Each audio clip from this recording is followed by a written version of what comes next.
আমার নাম সীমা, আমি ক্লাস 9-এ পড়াশোনা করি। যেহেতু আমরা শহরে বসবাস করে থাকি, তোর শহরের লাইফস্টাইলটা একটু ভিন্নরকম। সবার সাথে চলতে হলে অবশ্যই ভিন্ন রকমভাবে চলাফেরা করতে হয়, কারণ নিজে একা চাইলে অন্যদেরকে একা একা চলার সম্ভব না। ক্লাস 9-এ আমার 2টা মেয়ে ফ্রেন্ড ছিল এবং একটি ছেলের ফ্রেন্ড ছিল। তো এখান থেকে যে আমার জীবনের একটি বিপর্যয় নেমে আসবে সেটা আমি জীবনেও কল্পনা করতে পারিনি। তো তার আমার সাথে কি করেছিল সেটা শুনতে হলে অবশ্যই ভিডিওটি দেখতে থাকো। আর আমার জীবনটাকে একদম তছনছ করে দিয়েছিল। তবু আসল ঘটনাটি শুরু করি। একদিন হঠাৎ করে সকালবেলা তাসলিমা নামে একটা মেয়ে আমাকে মেসেজ দিয়ে বলে, কিরে কেমন আছো তুমি? আমি বললাম ভালো আছি, আপনাকে তো চিনতে পারলাম না। তখন তাসলিমা বলল, আরে আমি তো তোমার ক্লাসমেট। কিন্তু সে যে আমার বান্ধবী তাসলিমা বলতেছে সেটা আমি জানতে পারতাম না, কারণ তার প্রোফাইল পিকচার ছিল একটা অন্য একটা ছেলের। সেজন্য তার সাথে আমি ভালোমতো কোনো কথাবার্তা বলতেছিলাম না। সে আমাকে বলে, কিরে আপনার বাপ হয়ে গেল নাকি? তখন আমি বললাম, ভাব হবে কেন, কে বলছেন? আপনি ভালোমতো পরিচয় দিয়ে তারপর আমার সাথে কথা বলুন। তখন বলে, আরে আমি তাসলিমা, আমাকে ভালোমতো চিনতে পারছিস না? দাঁড়া, তোকে আমি পিক দিচ্ছি। পিক দেখে আমাকে ভালোমতো চিনেনি। পিক দেখার পরে বুঝতে পারি সে আমার বান্ধবী। কালন, তুই আমার সাথে মজা করতেছিস কেন? তুই আমাকে এরকমভাবে ধোঁকা দিতে পারলি? প্রেমের সাগরে এত ইচ্ছা করতেছে আমি রামজি, আমার প্রেমের সাগরে ঝাঁপ দিতে খুব ইচ্ছা করতেছে। আমি তো ভাবতেছিলাম আপনার সাথে আমি প্রেম করব এবং প্রেমের সাগরে ঝাঁপ দিব। তখন তাসলিমা বলে, তোমার কি এতই প্রেম করার ইচ্ছে? তাহলে সমস্যা নেই, আমাকে বলো, আমি তোমাকে এখনই একটা প্রেম করে দিতেছি। আমি বললাম যে আমার অনেক প্রেম করার ইচ্ছা, আমাকে তাড়াতাড়ি একটা প্রেম করাই দাও আমার। আর এভাবে ভালো লাগতেছে না, জীবন কাটাতে 5 মিনিট সময় দাও আমাকে। আমি তোমার জন্য সুন্দর একটি স্মার্ট বয় নিয়ে আসতেছি। কিন্তু সে যে এমন একটি স্মার্ট ছেলে নিয়ে আসবে সেটা আমি জীবনেও কল্পনা করতে পারিনি, যে আমার জীবনটাকে ধ্বংস করে দিবে। মন দিয়ে খুব ভালোবেসেছিলাম দেখার পর থেকেই, কিন্তু সে আমাকে কখনো ভালোবাসিনি। সে আমার শুধুমাত্র আমার ভিতরে জিনিসগুলো খাওয়ার জন্য আমার সাথে সম্পর্ক করেছিল। তো সে যখন তাকে নিয়ে আসেনি, আসার পর আমার সাথে গ্রুপ ক্রিয়েট করে দেয়। গ্রুপ ক্রিয়েট করে দেওয়ার পর তার সাথে আমার প্রায় সারারাত কথা হচ্ছিল। তাকে আমার মন থেকে ভালোবাসা শুরু হয়ে যায়। সে এমনভাবে অভিনয় করতেছিল, আমার মনে হচ্ছিল সে যেন আমাকে খুব ভালোবেসে ফেলেছে। সে আমাকে অনেক অনেক আশা দিতে থাকে। আমি প্রথম দিন থেকে সে আমার প্রতি খুব আকৃষ্ট ছিল মনে হচ্ছে, কিন্তু সে যে আমার ওইসবের প্রতি আকৃষ্ট সেটা আমি কখনো কল্পনা করতে পারিনি। রাত বাড়ছে তখন সে আমাকে মেসেজ দিয়ে বলে, তোমার একটা ভালো একটা পিক দাও। আমি বললাম, পিক দিয়ে কি করবে তুমি? এত রাত করে পিক দেখতে হয় না,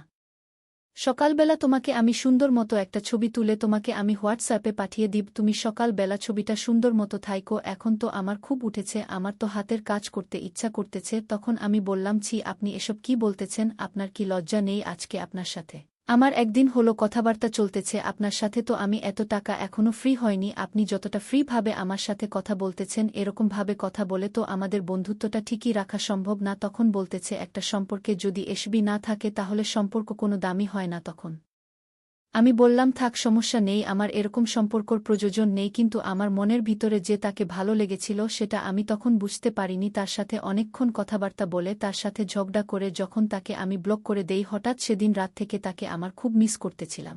তাকে আমার কাছে পেতে খুব ইচ্ছা করতেছিল, কিন্তু করার মতো কিছু ছিল না। যেহেতু আমি তাকে ব্লক করে দিয়েছি, আনব্লক করাটা পসিবল না, কারণ যেহেতু তুই আমাকে অন্যরকম কথাবার্তা বলেছে, সে আমাকে কত খারাপ ভাবে। কিন্তু আমি তার কাছে খারাপ চাই না, সে আমাকে মন থেকে ভালোবাসুক, আমি এটাই চাই। তখন আমি তাসলিমাকে মেসেজ দিয়ে বললাম, কিরে তাসলিমা, তুই কার সাথে আমার কথাবার্তা বলাই দিলি? সে তো আর কোনোরকম একটা ছেলে। তখন বলল, সে যা বলেছে ঠিকই বলেছে, এরকম যদি না হয় তাহলে কি সম্পর্ক টিকিয়ে রাখা যায়? তখন আমি বললাম, তুই আমাকে এসব বলতেছিস, তাহলে এখন আমি কি করব বল? আমি যে ছেলেটাকে মন দিয়ে খুব ভালোবেসে ফেলেছি তাকে ছাড়া তোমার খুব ভালো লাগতেছে না? জাস্ট ওয়েট কর, আমি তার সাথে কথা বলেছি, দেখি বিশ্বাসটা নিয়ে মেলানো যায় কিনা। ঠিক আছে, একটু দেখ তাহলে। তাকে যেতে আমার ভালো লেগেছে, তাকে ছাড়া একটা সময় আমি কাটাতে পারতেছি না। তার 10 মিনিট পরে তাসলিমা আমাকে নক দেন, কাল সকাল 10টার সময় ঢাকা মিরপুর 10-এ উপস্থিত থাকবে, সেখানে ছেলে আসবেন তোকে দেখার জন্য এবং সেখানে আমরা এসব বিষয় নিয়ে ডিসকাস করে ফেলব। ঠিক আছে, তুই আমাকে লোকেশনটা পাঠিয়ে দিস। সে লোকেশনে আমি সকাল 10টায় গিয়ে উপস্থিত থাকব। পাঠিয়ে দিচ্ছি তো, একটা হোটেলে বসে আমরা ওখানে আড্ডা দিব। আমি বললাম, আচ্ছা ঠিক আছে, সমস্যা নাই, তুই আমি আগে ওখানে যাই, যাওয়ার পরে বাকি কথাবার্তা হবে আমাদের মাঝে, সমস্যা নাই। তখন ছেলেটা আমাকে আরেকটা নাম্বার থেকে মেসেজ দিয়ে বলে, তুমি কোথায় আছো? আমি তো ঢাকায় কাছাকাছি চলে এসেছি, আমি বর্তমানে মিরপুর 9-তে আছি। তো তুমি মিরপুর 10-এ থাকো, আমি সেখানে আসব খুব তাড়াতাড়ি। সময় দেখতে আমার পক্ষে ভালো, কারণ বাসা থেকে না জানিয়ে এসেছিস।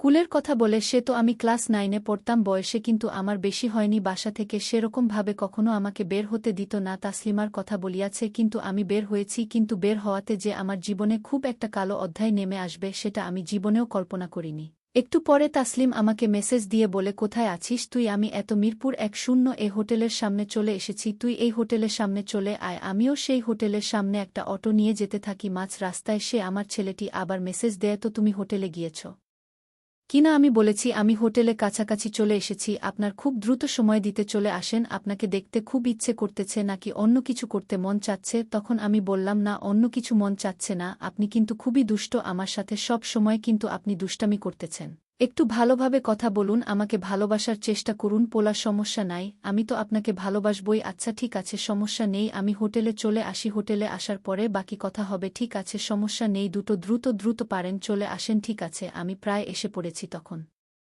হোটেলে কাছে গিয়ে নামার পরে আমার সকল ইনফরমেশন দিয়ে আমার হোটেলে বুক করা রুমটাতে আমরা চলে যাই রুমরাতে চলে যাওয়ার পর একটু পরেই বান্ধবী তাসলিমা চলে আসে সেখানে এবং সেই ছেলেটিও আসে ছেলেটিকে বাস্তবে দেখে আরও অনেক সুন্দর ছিল তাকে দেখে আমার মনটা আরও উদাসীনতায় ভুগতেছিল প্রথম দিন সে যেটা চেয়েছিল সেটা যোগ দিতে পারতেন তাহলে হয়তো তার কাছে আরও ভালো থাকতে পারতাম এসব মুন্না ভাবতে ভাবতে আমার প্রায় 10 মিনিট সময় কেটে যায় হঠাৎ করে তসলিম আমাকে ডাকতে থাকে সম্পূর্ণ কি ভাবতেছিস এরকম কিছু না সমস্যা নেই আমি তার সাথে কথা বলে তোকে ডিসকাস করে দিব তখন আমি এই বিষয় নিয়ে তাসলিমের সাথে একটু কথা বলি কথা বলার পরে সে তাকিয়ে গিয়ে সম্পূর্ণ কিছু বলার পরে বলে যে তোমরা এখানে একটু সময় কাটাও আমি বাইরে থেকে আসতেছি তখন ছেলে ফার্মেসি থেকে একটা জিনিস কিনে নিয়ে আসা জিনিস নিয়ে আসার পর তাসলিমা রুম থেকে বের করে দিয়ে আমাকে বলে তুমি চুপচাপ এখানে বসে থাকো যা কথা হবে তোমার আর আমার মধ্যে আমাদের যা কথাবার্তা হবে সেটা যেন খুশি কখনোই জানতে না পারে ঠিক আছে সমস্যা নেই আপনি যা বলবেন আমি সেটা করতে রাজি আছি তো আপনি যেহেতু রাজি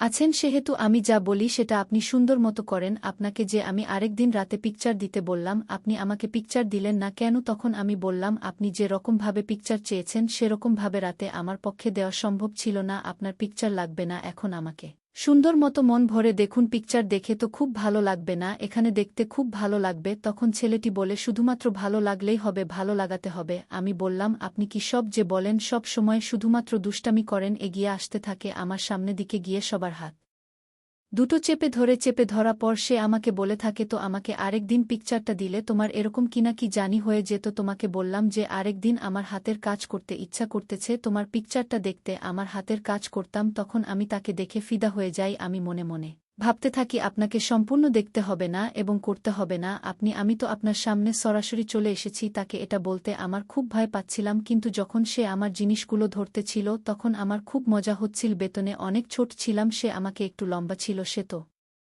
খুব ভালোভাবে আমাকে মজা দিচ্ছিল তো আমি হঠাৎ করে সাহস করে তাকে বলেই ফেললাম আপনি ছবি দিয়ে কি করবেন আজকে তো আমি সামনেই এসেছি যা করার আমাকে আমার সাথেই করুন তখন ছেলেটি শুনে খুশিতে আত্মহারা হয়ে যায় আপনি কি সব কিছুই ভেবেচিন্তে বলতেছেন তখন আমি বললাম হ্যাঁ আমি সবকিছু ভেবেচিন্তে বলতেছি আপনার যেটা করতে মন চায় সেটা আমাকে বলুন আমি সেটাই করার চেষ্টা করব তখন ছেলেটি বল আমার ফোনটা করতে ইচ্ছা করতেছে সেটা তো অবশ্যই আপনি বুঝতে পারতেছেন তখন বললাম হ্যাঁ আমি বুঝতে পারতেছি কিন্তু যেটাই করেন না কেন লিমিটের ভিতরে থাকবেন লিমিটের বাহিরে কিন্তু যাওয়া যাবে না কারণ যেহেতু আপনার আমার এখনও বিয়ে হয়নি সেতু কোনো কিছু হয়ে গেলে এটার দায় কিন্তু আপনাকে নিতে হবে তো যা করেন ভেবে চিন্তে করবেন কিন্তু তখন ছেলেটি বলে সমস্যা নেই আমি সকল প্রোটেকশন কিন্তু নিয়ে এসেছি তোমার কোনো চিন্তা করতে হবে না কোনো সমস্যাই হবে না যা করার আমি করব তুমি চুপচাপ বসে থাকো আমি জীবনে কখনো এসব করিনি সে তো আমার একটু মনের ভিতর খুব আনন্দ কাজ করতেছিল আনন্দ থেকে তাকে আমি বললাম আর এভাবে বসে থাকা সম্ভব না বে যা করার দ্রুত করুন আমাকে বাসায় ফিরতে হবে তখন ছেলেটি বলা আছে ঠিক আছে তোমার এগুলো সরিয়ে ফেলার পর যা হবে তুমি চুপচাপ দেখতে থাকো তারপর সে রুমের লাইটটি অফ করে আমার সাথে যা করল সেটা বলার মতো না এবং এভাবে কিন্তু প্রায় সারা রাত আমার সাথে সে সময় কাটিয়ে বাহিরে চলে যায় আমার অবস্থা কিন্তু খুব খারাপ হয়ে গিয়েছিল যেহেতু আমি এর আগে কখনো সব কাজ করিনি তো সেখান থেকে আমার মনের ভিতরে এটা লোভলালসা কাজ করত এভাবেই আমাদের সম্পর্ক চলতে থাকত প্রায় 6 বছর কয়েক বছর চলতে থাকার পর এর মাঝে মাঝে কত বাজে সব কাজ করেছে সেটা আমরা নিজেরাও জানি না তো ভিউয়ার্স ভিডিওটি কেমন লাগলো অবশ্যই জানিয়ে দিবেন দেখা হচ্ছে পরবর্তীতে নতুন আরও কোনো মজার ঘটনা নিয়ে তো ভিডিওটি ভালো লাগলে অবশ্যই ভিডিওটি শেয়ার করে দিবে সবাইকে দেখার সুযোগ করে দিবে কিন্তু আজকের ভিডিও এ পর্যন্তই ভালো থাকবে সবাই ধন্যবাদ।